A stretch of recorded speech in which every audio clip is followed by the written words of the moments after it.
You know the Catholic Church? Yeah, I know the Catholic Church. You know the rumors about the Catholic Church? No, I don't. The altar boy rumors? I know about the altar boy, but I don't know the rumors of the altar boy. The homosexuality altar boy rumors. No, I've not heard about that. Bro, where do you live? No. I don't know if you're just doing this for your Catholic listeners, but dog, there's been history of molestation in the Catholic Church, especially by priests, right? I'm from a beautiful place, the Pearl of Africa. Hailing with a 256, it's in my blood. That's a gem where the mountains rise, with stories untold. The tapestry of cultures unfolding, so vibrant and bold. A symphony of stars, a celestial light. The drums beating, echoing through the night, just like a beacon of light. A reflection that's coming up from the Nile. I'm flowing straight into the heart of Africa, with timeless stories untold. What's up, Doug? 3, 2, 1, let's go. Let's get it. Welcome once again to the Ugandan Boy Talk Show, on the podcast where I bring the famous people, your regular people, your day-to-day people that want to jump on the podcast to share their stories, their journey, what they've been through, and to change somebody's life. And today I'm very honored to have Khài on the podcast. Khài, welcome to my podcast, brother. Thank you so much, man. How are you? I'm doing great. I can't complain. Such a pleasure to be here. I have watched I wanted to first give you your flowers before we even go anywhere, because I've seen the impact of your show and how you interview people. And from what I can see, it really took time to build. Mm-hmm. And for that, first get your flowers. So I'm really happy that I'm here. I received them. I'm really thankful. Mm-hmm. I don't know if you remember, and I saved this for when you're on the podcast. I don't know if you remember the first time we met. I saw you had just come back from Uganda in January of 2023, 4? Yeah, it was literally the next day. Yeah. The so very you next landed day after I'd landed. and then then your show is what I came to because you were hosting with my sister. Yeah, so I had a live show, and I remember the words you talked to me. We talked before I went on the stage, and I remember you telling me, bro, I'm thankful for what you're doing. Like, you brought all these creatives here, and like you were just telling me about the work that I do, and you to see the live show that I did. And I still remember that. Yeah. I still remember that till today. And I'm glad that you say that. I appreciate you being there, because, things happen for a reason, You came, probably when you were leaving South Africa, you didn't even know I'm going to go to a live podcast or something. I did not. Happened. I really did not. It just happened. And then we meet. And that concept I had not seen anywhere. I hadn't seen it anywhere. For someone to take it from podcast to, whatever. And this is what this generation really is. You remember when we thought athletes were just athletes, and then athletes started doing deals with, sports brands, Nike, Puma, whatever. Just to see people take like a podcast and then put it in the O2 or put it in front of people. That's the groundbreaking stuff I like. So that was cool to be at. I'm thankful for that. I'm thankful for your sister Harmony, who was my MC of the day for my live podcast that we were able to meet. And here we are today. And I'm really happy about the conversation we're going to have today, because talking with you behind the scenes for our listeners listening, honored to have Khài, who is a producer, a performer, and also, you say emo designer? It's emo designer. So we're going to have a conversation about your journey, your perspective in music, because having this conversation with you, I've hosted a lot of musicians on this podcast, but not to discredit the musician I've had on here, but the topic we had with you, or the conversation we had with you, is so different from what most people think about music. Like, we go in the nitty-gritty of music, like what's really music is and how to earn from music, all the kind of stuff. But before we go into that, I just wanted to just bring a background of who you are, your journey, where you've been yourself, before we go into telling people about the consumption of music, the production of music, because you've done a lot of things yourself, and you've been through a journey that a younger artist would want to listen to you and be like, Kai went through this, I can make it, and this is where it's at. Yeah. So we talked about where I met you, and I listened to some of your music actually when you're still in South Africa. It's funny because I was friends with your sister, and she would share these songs on IG.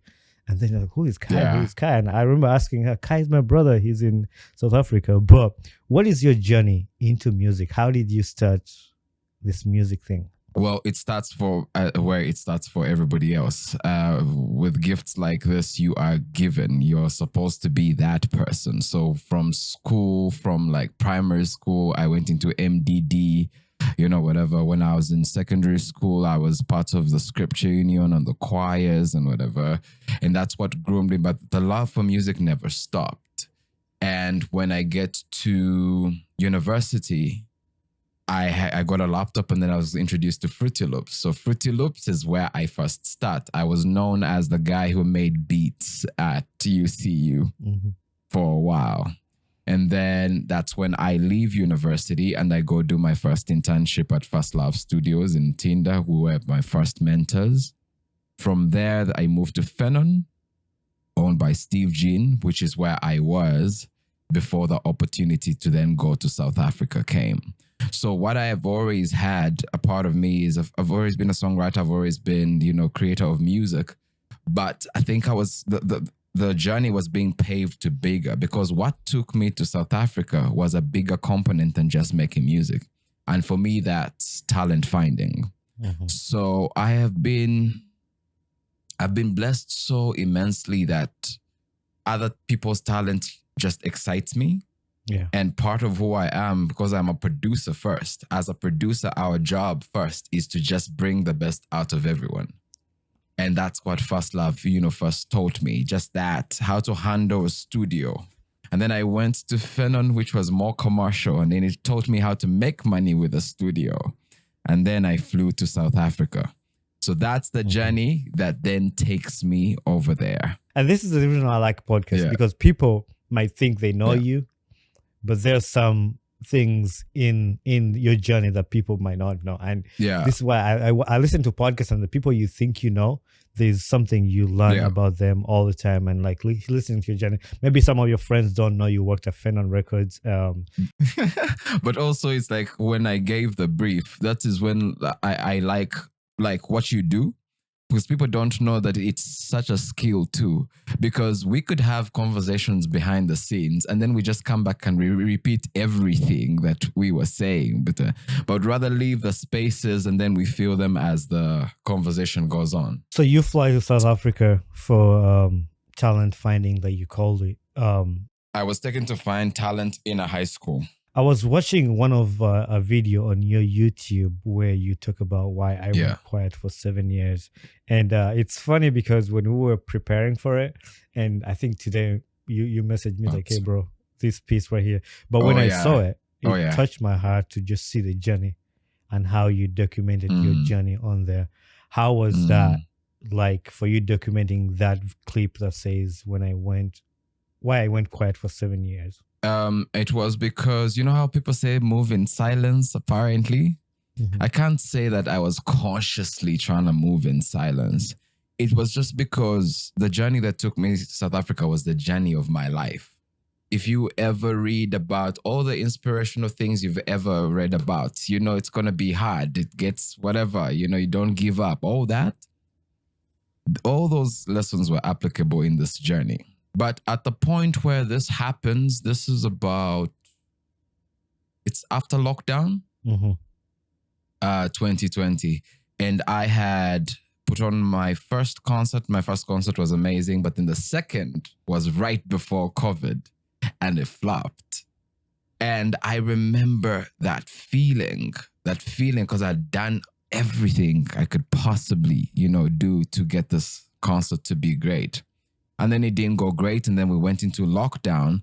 So the person that makes that video is in a very dark place. it ends by me saying, this has happened, but I'm going to change. My name is Kai and I'm going to change the world. Actually, that was a punchline for me. I liked it because my name is Kai and I'm going to change the world. What a better way to end a clip. You see, and now that's what brings us to this podcast, because my pursuit has been in changing the world ever since. It was never just okay to be a musician, but I had to perfect it. You understand? I had to go through life. And that's when you watch my entire journey like you have. What you really see is a man perfecting fundamentals. I started with production. I was there. I produced. So what you do not know is I have produced for 15 years ahead of music. And that's where it happened. And then all of a sudden, I'm thrown from the comfort of a studio. And all of a sudden now, I have to work in a bar, and I could not understand for the life of me how Kai is serving drinks in a bar. It was the most weird thing. But then the people who were my customers became my first ticket buyers. You understand? So I saw how that transformed. So all that is what became the man that put that video out, because I needed people to understand what has happened to me. But at the end of it, that line at the end that says, I'm going to change the world, explains why I'm here today.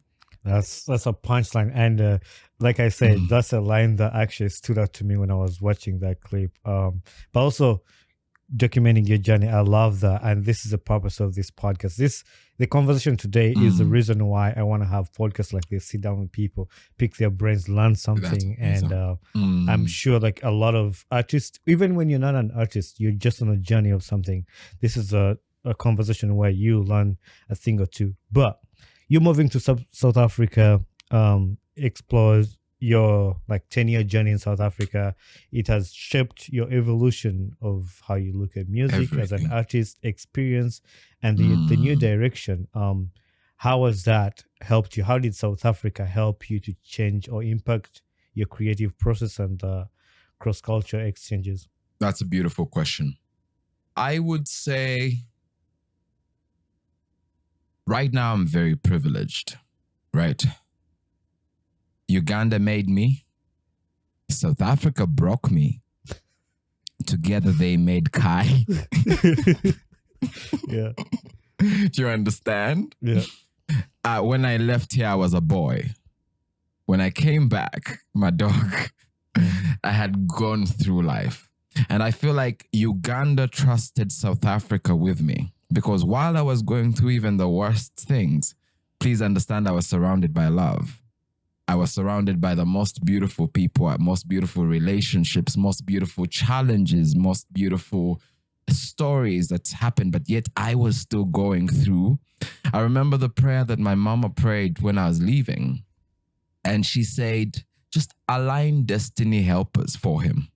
And I feel like from the moment I landed in South Africa, there was always someone around the corner, even if I was going through the worst thing. Somebody was always there to get me out. So it became this thing whereby first we talk about the man, the character of the man that comes back. Because once we go further into this discussion, you're going to realize why I had to be who I am to carry what I have to carry. Yeah. So starters, let's talk about the man. Then secondly, it was just a different culture. You've been abroad. You live abroad. So for anyone who has never lived abroad or just gone abroad, there's a similarity about people everywhere you go. But there's also these unique differences that you always find in just different places. People party different. They dress different. They have an aura that's different everywhere you go. Most things are the same, but some things are so fundamentally unique to that place. So South Africa for me was, I love a nation where people sing when they're mad. They protest and they dance. South Africa for me was a place where, remember when we talked about drinking? I think it was a comment on one of your, because people think they drink. Yeah. I can promise you this. I've seen this happen in South Africa. Guys will be in a car, right?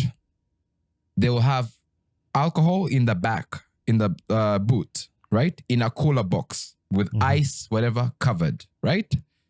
Then they're in the car playing music. somebody is responsible for handing out the drinks to the passengers, right? Or whatever. Now, should a song come on that they like, these people can park by the roadside, open the entire car, dance, right? And then get back in the car and go. Now, you think that's crazy. This is what's crazier. Somebody who's passing who likes that song can park, dance, and then go.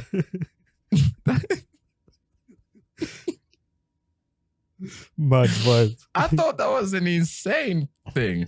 But then musically, artistically, they have something we don't have. And what we don't have is this difference of genre. Mm-hmm. Right now, if you want to make money in Kampala, you know the kind of music you need to make. Let's not even kid about it, right? If you're not doing, no, Chidandali. If you want to, we're talking about Kampala. But now, I was in South Africa whereby the people making amapiano are eating. The people making hip hop are eating. There's jazz, there's Bacardi, there's or whatever. And all these styles of music, what fascinated about them was this. So let's imagine the hottest girl in the club, right? She is seated over there. She's beautiful. She has everything around her that she needs to have, right? So you know how you would gauge people, let's say in Kampala, like that's not a girl who's getting up and dancing a lot or doing whatever. Now the problem with SA is this. If hip hop plays, that girl will dance. If amapiano plays, she will dance. If jazz plays, she would dance. There will be an a cappella, the soil, we are family, she would dance. Yeah. Traditional music, she would dance. They're about to leave the club, a gospel song plays, she would dance. That's a fundamental difference in how we consume music. Because for us, I remember growing up, like we would listen to the Navios and whatever and the Clear Cuts because that's what we looked cool. We didn't want to associate with the other. Yet in South Africa, the same person is listening to music across all class spectrums. That's what changed. I saw that and I thought, we are the same too. But somehow people just keep on feeding us what they think we need to hear. Right. No, that's a great perspective. And actually, I had that question to ask you later about the Chidandali song when we talk about the music consumption. And I'll bring that back up. But I always liked the perspective of people going abroad and picking up, learning something that they want to bring back to Uganda. And I've seen this all over social media where you want to bring back what you learned to help where Uganda, which built you and sent you to South Africa. And it's the same way, like when I moved to the States, I see how these people are doing their podcasts. There's the consumption in like you're talking about consumption in music in Uganda, the consumption of news in Uganda, it's either who did this person sleep with, who did this person do this, anything that can sell, but like sitting down and having a conversation, like any conversation. People don't like that. People sometimes don't like serious stuff, but like it's also what I learned. I'm like, we need to have this conversation about music. We need to have this conversation. We really do. And just to even add to that, I need to make it clear that when my thing of what I want to do is not things that I learned from South Africa that I want to introduce in Uganda. It's absolutely not. What it is, however, is that there's a man that has left and has experienced the world, right? When I see South Africa and I see Uganda, I see the similarities. Yeah. There's so many similarities. We can get along so well. Every Ugandan friend I have, I don't even have to ask twice. I can just introduce them to the South African friends I have and I'll leave them and I know that they're going to be fine. But most importantly, Uganda is my focus. Because people do not realize. So in South Africa, I found that there's so many people that are like generally talented at something. But in Uganda, I find that people are monumentally talented at something. So whoever is doing something is actually like really, really good at it. Right. So for me, from when I came back, it's a spirit I embody because when I still went, South Africa is great, yes, but it has its flaws. It still has so many things. If you watch my journey, you see that I started shows in Pretoria. Then you don't know why I left Pretoria, but one of the reasons was because I had done it. I had played every show. I had put up shows at one point. I recorded 22 of the biggest live musicians in Pretoria in 3 hours. By the time I had access like that, I had been in that market. So then I left that and I went to Cape Town and broke new ground there. But you realize that the person that's moving is the Ugandan. Right. You understand? This is what I want to tell people and what I want people to understand. The revolution starts here. Here. The people that I've identified, it starts here. Because people need to know what's about to happen in Uganda. The spotlight started in Nigeria. Then it went to South Africa, right? The world has already figured out what South Africa is about, or they're about to finish. South Africa kind of reinvents itself, so I will give them time. But the next place is East Africa. I can predict that that's where the wave is going.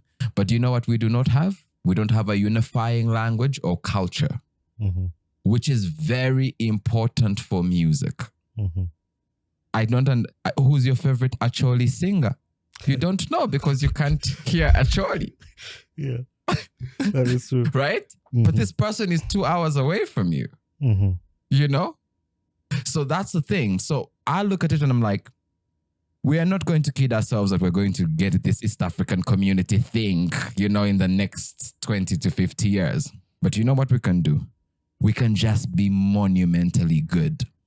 Because I know that we already are, and that's what I'm about to bring out. And that is really amazing. That brings me to when you came back to Uganda, I remember your first project I was seeing on IG, the Wazo Dazo. I was proud of that because seeing you trying to discover talent, you did the Wazo Dazo. I was following it now with Ruyonga Music, but I just want you to walk us through the project of the Wazo Dazo, how you were viewing it and how it impacted the artists coming up.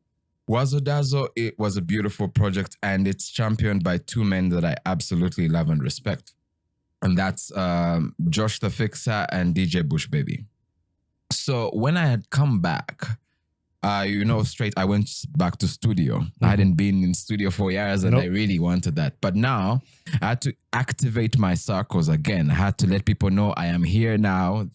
Studio is here because studio is where I am the best at. If you think I'm good at anything else, studio is my thing.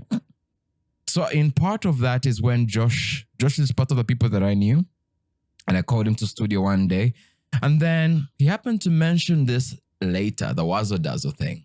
But the moment they mentioned what they were trying to do, I was intrigued by the idea. And initially I'd said they just want 2 beats from me. They need 2 beats from Nassim and 2 beats from Daddy Andre. That's what it was supposed to be. And then he comes to studio and he had given me this brief and I had this beat. The moment I played that beat, it was a rap. And I get the text later saying, you know what? Why don't you just do the whole season? And I was like, yeah, I like that. Because like I said, talent finding is it's just a beautiful thing for me. I'm going to make so much money from it. Wait, I'm about to Simon Cowell this entire mother.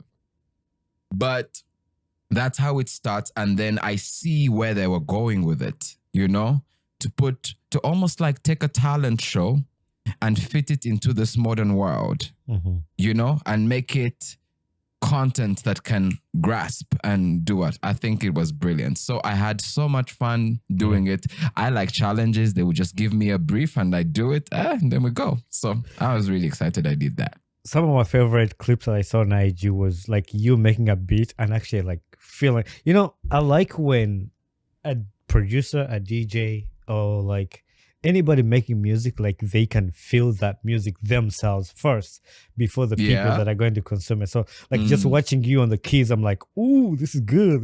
Or like on the guitar. And like just I am that you, geek. Like, I am that geek. You should come to studio and be with me sometime. That is what I do. And that's what becomes the show. We shall talk about how I'm about to do the grand presentations and all that. But they start from that geekiness. Yeah. And like even one clip I was watching was when you redid the cover of Masavu. There was no words to it, but like I would just feel it in my heart, just like on the keys when you did the Masavu. That song, it was so beautiful. Yeah. It was a beautiful song. I feel like every time I come back to the country, there's a song that is playing that is so big, and I always love it. I remember I came back in 2016 and it was Muna Kampala Sanyaraza. That was Waiki Benda. Yeah. Then I came back in 2018 and it was I Will Love You Very Well. Love You Very Well. Then this time when I came back, it was Yeah.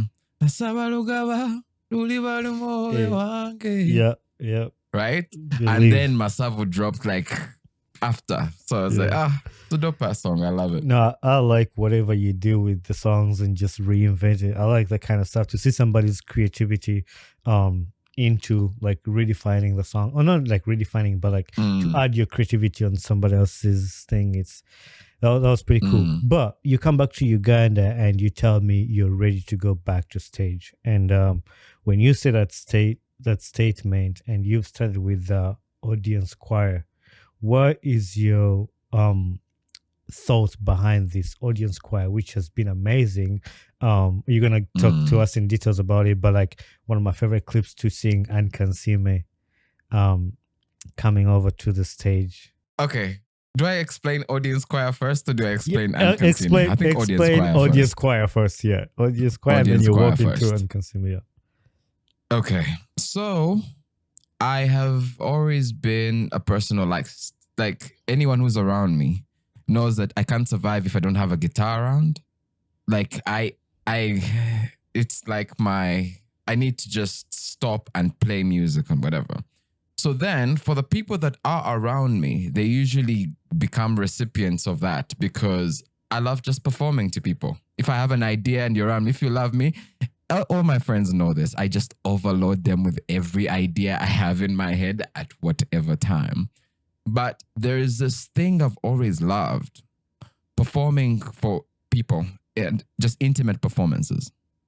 I've always loved intimate performances. I've always loved being able to sit in a group of 12 people, play, share my story, get requests, connect them, have a good time with people, right? So it started with the shows, but the shows were more of me standing on stage and then, there's people. Audience choir is an idea that has been in the making since, I think, 2022. Yeah? It was after lockdown. I had the first, it was called Sweater Sessions, and it was in winter. And because it was just winter and we had just shifted location, very few people could show up. Mm-hmm. But that did not stop me from doing the show. So I said, whether be 2 or 3 people, I am still going to put on the show, right? And put on the show like it's whatever. So it started there, but then it also went to the fact that most of my friends are musicians. Mm-hmm. And whenever we were drunk and high, I would pick up a guitar and I'll play something and somebody will sing from the other side. So like right now in Pretoria, there's a big show called Voices, and that's how it started. My entire friend group, because we just like singing. Yeah. So now, when I moved to Cape Town, no one knew me in Cape Town, right? The venue that I got, they don't even know that when I cracked the deal, after I cracked the deal, I went and slept on the street because I didn't have anywhere to be. So the first thing I do was, there's people who knew me and I wanted to put up a show in the place that I was leaving. And I did. It was a piano. If you watch that clip, it's such a beautiful clip and there's just a few people around. So that's where the idea started. Just the idea of performing for a select group of people, right? Mm-hmm. 40 is my maximum at the point, but even when you see my shows in Cape Town, it was that. I would rather hear you breathing. Like it's more important to me for that connection to work. So then when I come to Uganda, I was having a conversation with a man called Ogutu Daudi. And he had this concept. He had a concept, I had a concept. But the moment he mentioned his, I was just like, yeah. That edifies mine. It makes mine it was like the last step I needed to make mine work. In fact, when I did it, I called him and I told him, I was just like, I took this concept absolutely, right? Yeah, I took it. Just know. But then this is what audience choir is. Audience choir is a communion of me and people. I am telling you stories about my life through song and connectivity. I am looking at where we are all at. Remember when we talked about emo design? Mm-hmm. So emo design is so that I use music to design emotion. Mm. So it's different from me just picking up a guitar and playing, right? Mm-hmm. Emo design is me reading all the energies in the room, feeling you who is in the crowd, right? Taking you somewhere and then taking you out of it. What do you want to hear? What do I want to say to you? Where is your spirit? How can I lift it? How can I speak to you? That requires me to be in tune with a crowd. That's why I don't want more than 40 people. Mm-hmm. I would rather do that. And later, after I do this audience choir, I will do what I've ultimately wanted to do. But because I only perform in groups of 12, right? At the rate of 150 each person. Now, if you want to host, if somebody can host, what happens is, for me, my cutoff is 1.5. I want 1.5 million for every time I sit down to have a session with that people. But then it's 12 people. So the 300 that is left goes to the host. That is a concept I've tried in Cape Town, and I love it because I would rather perform to select groups of people than, masses. Yeah. So that's where audience choir comes from. Actually, I like the idea of audience choir. I like music. I would say that, and I've said this multiple times on podcasts. I think music is like part of my life. I think music is over 50% of my life. If I would live life with anything, don't take my music away. Please don't take my... I can't sing for anything. I can't play any instrument. But listening to music is something that I think it's part of my life. And if somebody took the music away, I don't want to exaggerate it to say like you take my oxygen away, but it's that close to like, I like music. So when I get a chance to do... And I'm not the kind of person who likes big concerts, pushing. I want to be calm down, enjoy the music just to my veins, like I don't want, like I'm so big into intimate type of concerts. And when I saw the idea, I was like, that's a smart idea. That's for people who love music and appreciate music. I think that's something they'll really enjoy. And I'm so bummed not to be in Uganda right now, because I would be at all of your shows to just get that music, to just suck it all in. I would have loved to have you. But one of those shows that you've done, there's a clip I saw with Ankansime. How did that come about? I think the world would love to hear that. Oh my God. So Ankansime came in. Well, first of all, I did not know that Ankansime was in the building. Let's first start there. I was actually finishing the show.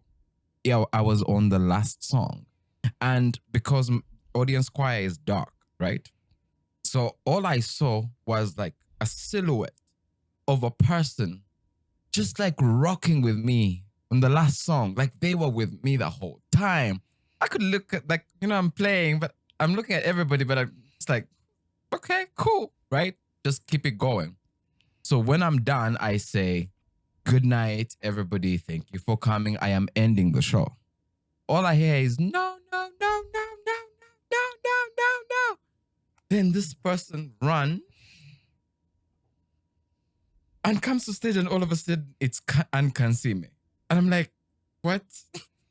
And she just grabs the mic and then speaks about me like she knows me, because turns out she does. Mm-hmm. But I do not know from how long before the show. Right. Now, people don't know why this is powerful. One of the major things I had a problem with when I was in South Africa was that no one knew us. Mm. No one knew our favorite artists. No one knew our big artists here. No one knows them over there. The Ugandans here, they just go and perform to Ugandans over there. Mm-hmm.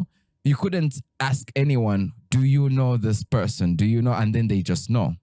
However, they knew Ankansime. Mm-hmm. Somehow, I would just be there and somebody comes with a funny clip and they're showing me and dying. And I'm like, you will not believe, but she's from my country. You see, at that moment, I was so proud. I would want to attach myself to my country. And they'll be like, for real? Have you met her? I'm like, yeah, I have. But I met her so many years ago. She looked at the guitar and asked me why it was dirty. That was all our entire interaction. But that's how powerful that moment was for me, because South Africans, they may not know other people, but they know Ann Kansime. And Ann Kansime was at my first audience choir. So shout outs to her. I'm really, really happy she was. Shout out to Ann Kansime. And you see how you just say that people know Ann Kansime. When I first came to America, my cousins, they're Kenyans, but they love Ann Kansime's art. Like, oh, Ann Kansime, Ann Kansime. Bruh. People know Ann Kansime like around the world. Ann is such a big, big person. I absolutely love her. I wish her everything. Also, I want to shout out to Ann Kansime. She follows me on Instagram and she reacts to every clip I put on there. Ann Kansime, Babaluku, they're people that they support. I've never met Ann Kansime. I think they laugh so loudly. But I think she loves so loudly. Exactly. And they support you. She will comment, oh, this is a good one. They send their love and you see it. And I am glad that you talked about it. I'm glad that I'm able to talk about Ann Kansime on the podcast right now, because shout out to you. We got to give her flowers. Yeah, we can cut this out and just give her flowers. Give her flowers. No, that's amazing. And that's a cool, it's good to see that when you're performing. Even when you see one person out in the crowd just like vibing to your music, I see how that is going to like... My God. Even I was talking to a DJ, I was interviewing a DJ here, and like he was telling me one of the things that DJs hate is somebody sitting when they're playing like a banger. There's like playing music. Bruh, let me give you a better description of this, right? I can never be a stand-up comedian.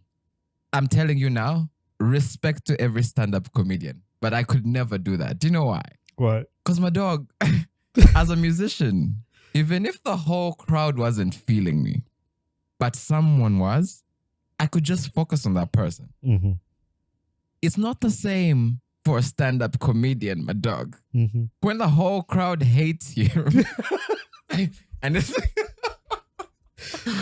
then there's one guy who's apparently trying to, everyone is just like, you're just trying to support, you're just trying to whatever, but it just is awkward for everybody. Oh my. Yeah, no.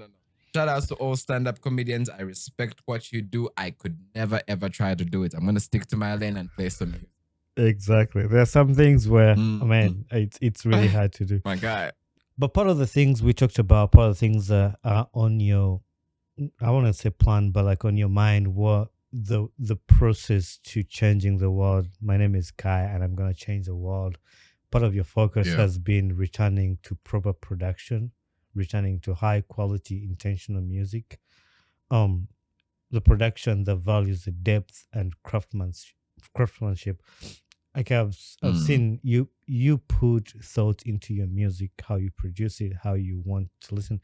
And I'll intertwine this a little bit with the current consumption of music, because some people now, artists just come out, just put out a song without focusing on like giving it time, like batch papia, just like poo, poo, poo, poo. As long as somebody's just putting out songs just like that, just like that, But what is your mind behind when you say you want to return to proper production, the high quality intentional music? What are you thinking about when you come up with that? Good question. I would like to stress that it's bigger than that. And the reason it's bigger than that is this. Is that if I took time and did all I do, trying to make sure a song is good and all that, and then another person didn't, right? Made a beat in just like 10 minutes and still put it out, that we get the same attention. A person can listen to both songs for less than whatever seconds and just press skip. So then the question, I see where in my journey of, changing the world and what I wanted to do, I remember a point where my focus was mainly on the music, because I thought better music is what's going to change the world, right? So I created the better music, right? But as the man evolved, the man understood more, which brings us to what I call the grand experiment, okay? And this is what I really want to talk about in this podcast. It's understanding the times that we live in right now, okay? It's understanding the underlying motivations under whatever has become procedure when it comes to the music industry that we just carried on and didn't really question, why did they do this like this? Because when you really then ask, you find something very, very fundamentally wrong. Music was never made for the musician to win. The music industry was never made for the musician to win. But we might look at that and look at it from a predatory versus prey kind of thing. Okay? I am a musician first. So I think that there is just a better way to understand what has been done and why it was done to us and why it was allowed and why we can't allow it anymore. Does that make sense? So in my grand experiment, I look at the true value of music. Let me ask you a question. What is a world without music? I can't even imagine the world because I already said music is part of my life. What are walls without art? Empty walls. How is it that we create something so fundamental for the human experience and human existence, but yet we are poor? Music is as important as transportation. It's as important as milk. It's as important. Everybody wakes up in the morning and what do? Once you get into your car and you're going to work, you turn on music. After you are done, you turn on music. Music for it is such an important thing. So if I look at every industry that creates something essential, though we consider them the stable industries, right? You can always get money. So how is it that what we create, which is so important, doesn't translate? So I went into finding that disconnect.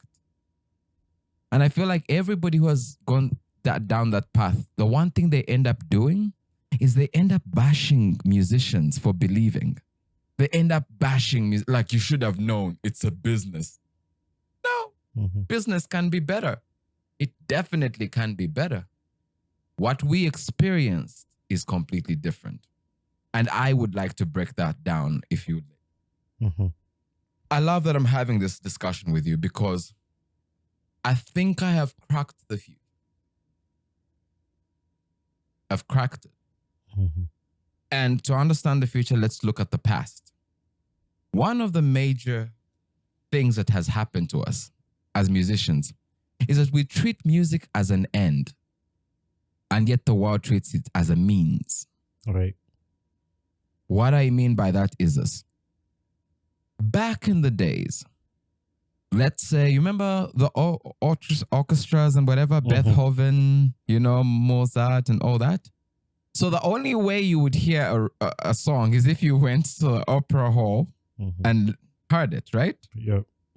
But then there's people who made pianos at that time, and they thought, you know what the best thing would be to sell a piano? Is if we sold it and we said, you remember that composition by Beethoven? We can get you the sheet music. You can buy that along with the piano. Right? So they're selling you the piano, but the added value is that you could maybe figure out what Beethoven did. You could get the sheet music and maybe try it yourself. Right?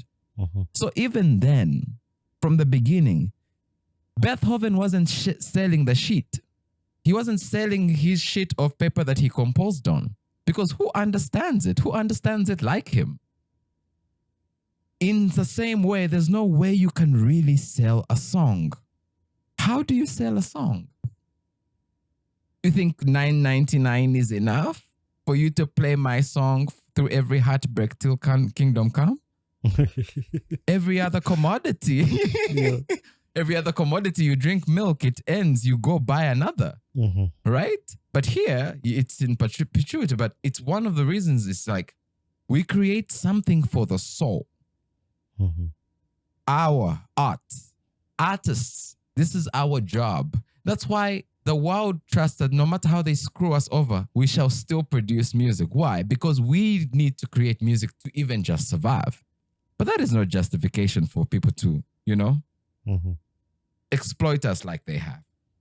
So, in the grand statement of things, music was always used to sell things. Okay? Now, then we go to a place where music, for you to even break through and become an artist, like Prince, like the people in Motown, all that people, it was such a small club, right? So they would give them so much money that they have never seen in their lives, but they would never know that these guys are making even more money. Right. You know that. You've known about that. So we evolve, and then we get into labels, and then we become all this, and then we become what the industry has become. And you know, for me, what the industry has become? You know the Catholic Church? Yeah, I know the Catholic Church. You know the rumors about the Catholic Church? No, I don't. The altar boy rumors. I know about the altar boy, but I don't know the rumors of the altar boy. The homosexuality altar boy rumors. No, I've not heard about that. Bro, where do you live? No. I don't know if you're just doing this for your Catholic listeners, but dog, it has been history of molestation in the Catholic Church, especially by priests, right? I did not know that you did not know this, but for the rest of the world, the moment you told people, it wouldn't surprise them. Like, we've heard this over and over again. And that's a very important problem, because that's the way we speak about music. Every time we speak about exploitation, people are just like, we have accepted. Like, record labels are just there to screw you over. All right. Every story you have ever heard has that. And for me, that represented a fundamental problem that had to be changed. But record labels and what we are talking about, that's cute, right? My mission is this. How do we create tangible revenue in the world of art? Because we can keep complaining about Spotify, not realizing that Spotify's business model, it just sells subscription and ease and convenience. That's their commodity. You are the baseline of the commodity. You think that they should pay you fairly. They won't, because they don't pay artists fairly. No one knows how to even quantify us properly. My dog, how much can you possibly pay me for shifting your soul? You can't. It's not something that's easy. But I see how we then keep creating, and then we are in a world whereby it's content driven, right? So remember what we talked about. Me who likes creating amazing music, and I take a lot of time. This man who just did a beat in 15 minutes. Both of us are going to be dismissed at the same time. Right. On a refresh button. We are. So there is 500,000 songs being uploaded right now. We have oversaturated the market. And we're still oversaturating it. Why do you think your song is the one that's going to make money? Why? What makes it stand out? Because it cannot be those things, the technicalities. If you talk about production and amazingness, there's so many people that don't even hear what you did in the song. Does the song vibe? That's it. So I think for me, this is what creates what I call the grand experiment. And in the grand experiment, I want to stop everything. First of all, I want us to look at fundamentals. Musicians, I want us to be honest about why we share our music for free. Because we are not actually sharing it for free. We're sharing it to buy attention. And we hope that that attention is going to translate into something bigger. But if you're not honest about that fact, then all you are telling yourself is that you just want people to hear your song. Right. But really, you would love it if that song went viral, right? Mm-hmm. You would. Huh? Yeah. These are people checking you out and whatever. So I'm saying to artists, can we stop being ashamed of that? For starters, what we create is something that can get you attention. Get that attention. But when you get it, monetize it. And here's my major problem. And I'm so glad that I get to say this. Have you noticed there's a way as artists, we always wait for someone else to give us money? It's almost like I did a song. It's a good song. I hope that it's going to go out there and then somebody's going to hear it and somebody's going to book me for a show. Right. Somebody's going to hear it or maybe give me, put it on a TV. Someone's going to hear it or maybe want to put it in an ad, right? And that is where you expect your money to come from. Who do you think is going to give you this money? It's a very important question. And if your commodity looks exactly like every other commodity, why do you think you are the one that gets the money? That's what I first want to change. Artists, from now on, with my grand experiment of what I'm about to do, I want you to launch your song and leave with 5 million that night, hard cash. I want you to create, to add tangibility to our art. You guys do not realize that your entire story is product. Your entire story in the song is product. Now, I could give people the exact gems, but I am already building the platform so I can say things only in halves. The ones who will understand. It's more like you can't sell a song. So what can you sell? Find what you can sell, because you only earn in this world by creating value. We understand that. I'll explain it like this. I have a song called Screamer. Okay?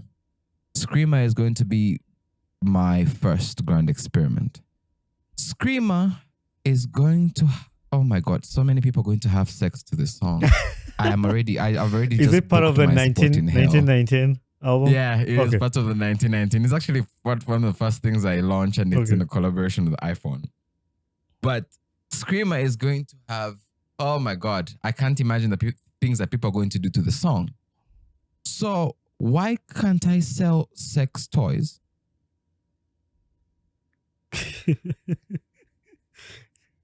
Why can't I sell pillows? Why can't I sell scents, bedroom scents? Why? If you come to my show, when you come, Uganda is going to experience the first launch that I do. But I'm telling you, the launch of Screamer is going to be so beautiful because the products are aligned to the lines in the song, to the story of the song, to what I meant, to what I'm dealing with adults here. I know what to do. But the launch itself has long lines of products that are just linked to that song. Right. So what I am building is a platform whereby musicians shall not just drop songs anymore. Tell the story of the song. What is the story of the song? Get it, use it. Do not just create a song that just goes out into the world and then it's just taken by the machine. Create the experience. Tell the story. Create the product. Say I was with Bernie. We went somewhere and we saw this girl said, I don't like your shoes. I feel like you should get better shoes. And I created this song. You know what, Mama, I'm going to make it. And because of that girl saying I didn't have the right shoes, I partnered with these people and I made these shoes. This is a collection linked to this song. Why can't you do that? That's a good idea. Who are you waiting to give you money? So that is the grand experiment. And why I call it the grand experiment is because I am going to do so many things in the eyes of people. Right? Right. It is an experiment, however. It works, we win. It doesn't work, we refine it and we make it work. There's no backing down here. But now the background is this. I perfected the music first. Yeah. Produced 15 years ahead. Now we link it with concept, we link it with product, we link it with the future, and that will be the grand experiment. And that's the whole reason why I didn't want to interrupt asking questions while you're explaining it, because I don't want anybody to lose track on like the train of thought of what's going on here. But at the end of it, you can put everything, you can add everything to it. It's like you're not just earning just by your song, or like there's a lot of other avenues you can get money, like the way you explained it, which is actually pretty good, because I was watching TV the other day and you hear this song they're playing while they're advertising for this thing, and like that's money, like it's a song that aligns with that. And like usually like what you're talking about, they put your song in an ad that's like millions over there, like just millions, yeah. Before even you like, okay, I'm gonna send my song to Spotify, people are gonna listen to it. You need to have this amount of people. But to get that chance, you have to be big. Yeah. So, but I really see how artists can actually earn a lot of money from their song with attaching it to products and attaching it to other things, not just to the Spotify people consumption or something like that, which is I was learning it. I'm not an artist, but like I was looking at it, and and that's why I told you that this thing is going to change a lot of people and people's views, because there might be a lot of people who want to actually go into music. There's a lot of talented, you say this at the beginning, like there's a lot of talent in Uganda, like which way up there. But some of these people look at it, I'm like, my song might not even make it to Spotify. My song might not make it to here. I'm not going to earn any money. But like with that kind of thoughts, if you think ahead of that, you can actually make more money from other avenues, and helps you to like intentional music. When you say like helps you to think about like intentional music, when you're making a song, you think about how am I going to make money off this song while you're writing it. Exactly. Like not even just people's consumption or people, million people listen to my song, Spotify is going to send me a check of 500,000. But when you're writing this song, it's like, okay, I'm going to write this song. How are the products going to use this song for me to make money from them? It's what I took out of that. And I wish all the listeners out there got it. No, that's fundamental, because now, whoever is entrusted with the vision, they're also entrusted with the responsibility. So I have gone ahead and we are now halfway building the platform. But this platform is going to be unlike anything else that is there right now, right? Because the mechanism of how it works is just going to be completely different. For starters, every artist that wants to crack the 15-year forward musician concept, just hit me up. I need to show everyone what they need to do, because this does not need you to have, I do not know. You know the difference between popularity and influence? Influence is much, much more. It's so much better. You can be popular. That's cute. But can you get 10 people to buy your product? That is a very different thing. And by the time you get people in that framework, you need to come to a platform that is already doing that for you. Because for me, what I'm actually doing is this, right? So it's the new ecosystem. This is what I mean. I mean that imagine if you are a painter, okay? I can send you Screamer exclusively without everyone knowing about it. And I say, paint me something just paint me how you feel when you hear this track, right? I can sell that at the launch. Yeah. We both make money. Exactly. In that moment. You understand that people, when they think of all these things, when we talk about sponsorship and whatever the money that is in music, they think, how they said, I think it was Issa Rae who said, in networking, network laterally. Don't try to network up. It's better if you network with the people who are around, your level. Then as you guys grow, you can pull each other up. Instead of you being here and try to holler at somebody who's up there. What is happening in the music is that You're waiting one day for a company to call you, a big company, to call you and want you to represent their product or use your song. I say we network laterally. I say I want to get the artist to create a line of 10 paintings based solely on the feeling that he had when he created the song. Yeah. I know how much money I want. I know how much money he wants. On my launch, someone can buy that beautiful painting and hang it somewhere. Yeah. So in that moment, I have made money at my launch. I am not waiting for any of y'all. I'm not waiting for Spotify to take all my money and give me cents and then only send me like a Spotify wrapped at the end of the year telling me 500,000 people listen to my song, but I don't have money. That's a very brilliant idea, and I'd never thought about it like that. I know a lot of people out there had never thought about that like that, and this is why I appreciate. That's why I appreciate podcasts, and I appreciate you giving out that wisdom, because some people can discover these things and just keep it to themselves. They just, but you being able to open it up to the outside world, other people, and change the world, like you said. But anyway, we are an hour in, and I don't want to take a lot of DOP's time. But one question I'm gonna end with on this topic, and then we'll wrap up. This is, where does that leave our current consumption of the Chidandali songs, like Ozambe, like, and not to pinpoint songs, but like people nowadays want those good vibe songs. Like, where does that leave that kind of songs, in Kudi, in things like that? First of all, very beautiful question, right? I love that you asked me that.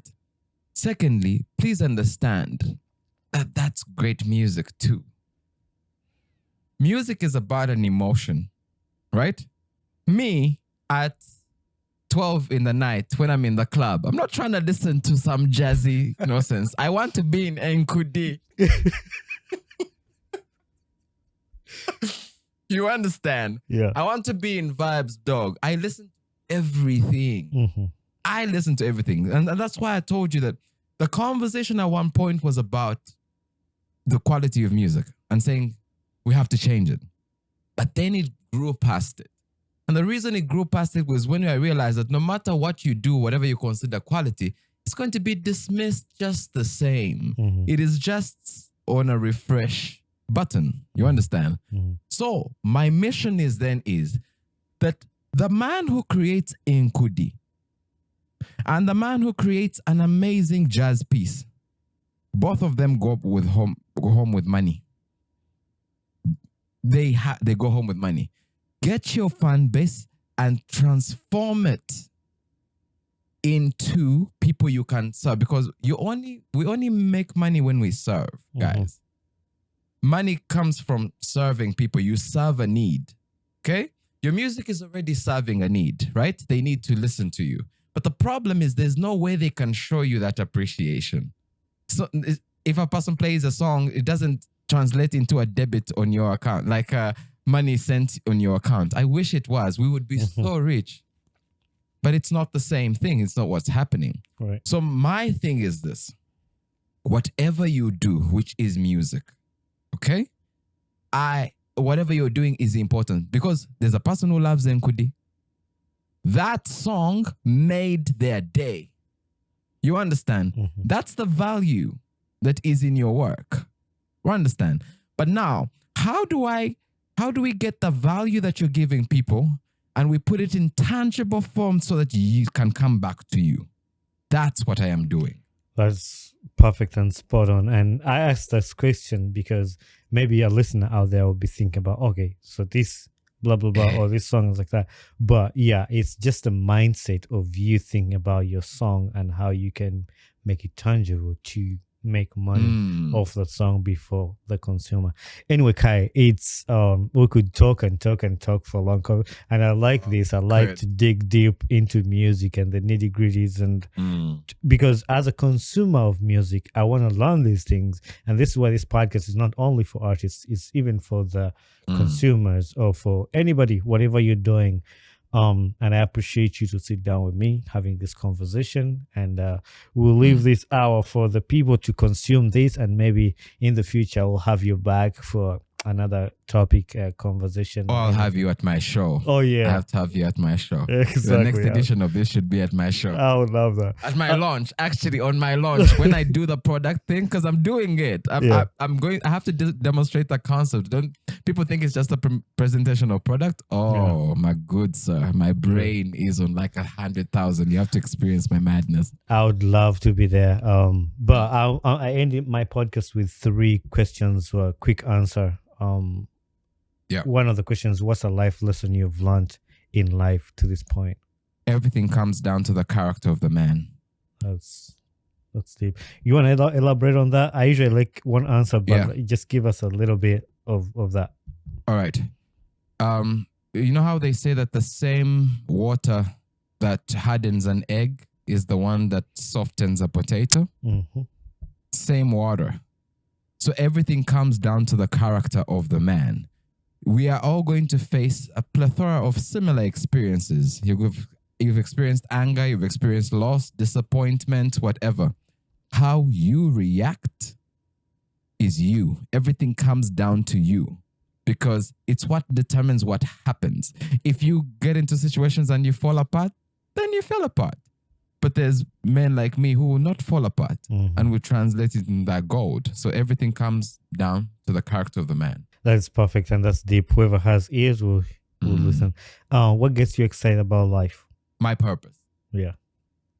And my purpose in the sense that it is bathed in both vision and love. That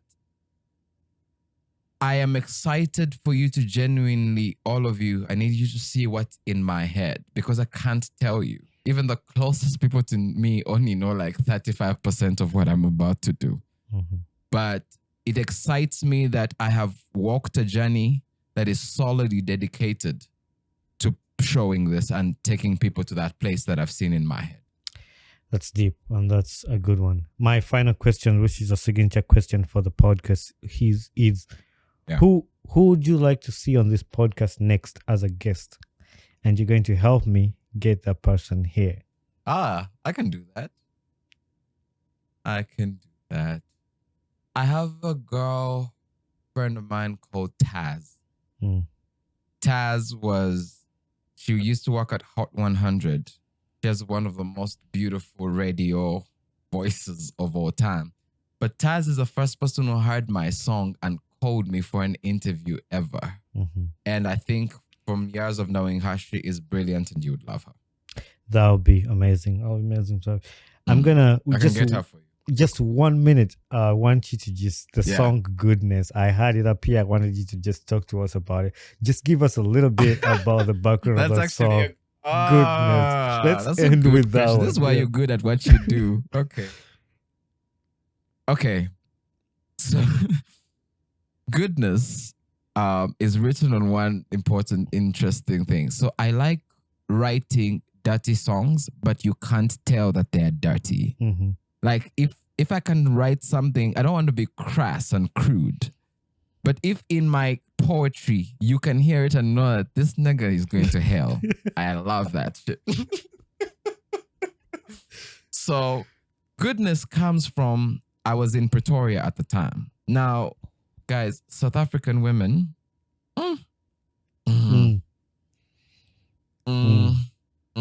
Yeah. So in Pretoria, there used to be a Pick and Pay. And I don't know. A Pick and Pay is a supermarket. And they used to hire the hottest girls for some reason just in that place. You would just be shocking and just have a mild stroke because someone passed by you. It was that bad. So this time, this girl is bagging my groceries, right? And I looked at her and the first thing I thought to my head was, I wish there was a way to justify my rudeness. But woman, you are fly. My goodness. So it starts from there. And I am not one to ever make women uncomfortable and be doing that nonsense. So this was all my inner dialogue. I just got my groceries and left. But as I was walking, remember I used to live in a studio. Mm-hmm. As I was walking is when the first 4 lines are formed. And those lines say, I don't normally do this, never do this, who this? I'm hallelujah every other day, but Sunday I'm Buddhist. I want you naked like your mama was raising a nudist. Graduated from a smaller to my capital duelist. So I go to the studio, create the idea, and sadly, the first person I called and told was actually my sister. Yeah. I called Harmony. Harmony is the first one who ever had that song. So I did the record, put it on the album. But now there's a girl called Icy Sonny. I don't know if you know her. I know her. Icy? I know her. I know Icy. Now, I want you to know that I didn't know Icy before this moment. But I had just put the video up and whatever. And somehow Icy just gets it, puts it on her TikTok and says, can you believe this is a Ugandan? And it goes more viral than anything I've ever had in my life. Up to now, she has it up. It has like close to 50K views. TikTok had to mute it. 5,000 comments. And in the comments is my proof of concept of everything I want to do. Because in the comments is people just saying, oh, na badewa. Huh? Wanange. Who's this? You know? And when I looked at the people, because I took time and I went through, these are not people you would look at and think they would like my song. You would think they just like normal, you know, whatever is in Uganda, whatever that. But no, that's how I knew, and I knew that what I am doing is very, very important. Just show the music to the people. Let's stop thinking for people and underestimating Ugandans, thinking they only like Chidandari and they only like what? We are such a diverse, wholesome people. And for me, that was my concept. If those people could love my song that much, 5,000 comments, 300 whatever. No, it was 300 comments, 5,000 likes, and then 47K views and whatever. And that's how that song, you know, it did it. And I haven't even exhausted it because I'm about to put it on greater height. But that's the story of goodness. I like that, and I'm glad we had to end this on that. I see. No, I see what you did there. I like that. But to the people out there who would hear this and say 300 people, 300 comments, it's not a big number. Try getting 300 people, put them in the room, and you see what that means. If people look at those numbers. Anyway, Khài, thank you very much for being on the podcast. I hope the people are going to love this, enjoy your story, your journey, and the impact you have on the music industry. I appreciate that. My name is Khài, and I'm going to change the world. Hey there, my name is Bonnie Chibuka, the podcast host of the Ugandan Boy Talk Show. Thanks for watching and listening to my podcast. If you enjoyed this episode, don't forget to hit the like button and don't forget to subscribe. Also, leave a feedback on this podcast, so that's how we grow. Thank you very much and be blessed. Hi, my name is Khài, right here on the Ugandan Boy Talk Show, recorded right here at Dansoft Studios, and I've had such a beautiful conversation about the future of music and how I want to change it, because I think it's time for it to change and we can change the parameters. So please join us for this conversation. I can't wait for you to see how revolutionary a Ugandan is about to be. My name is Khài, and I'm going to change the world.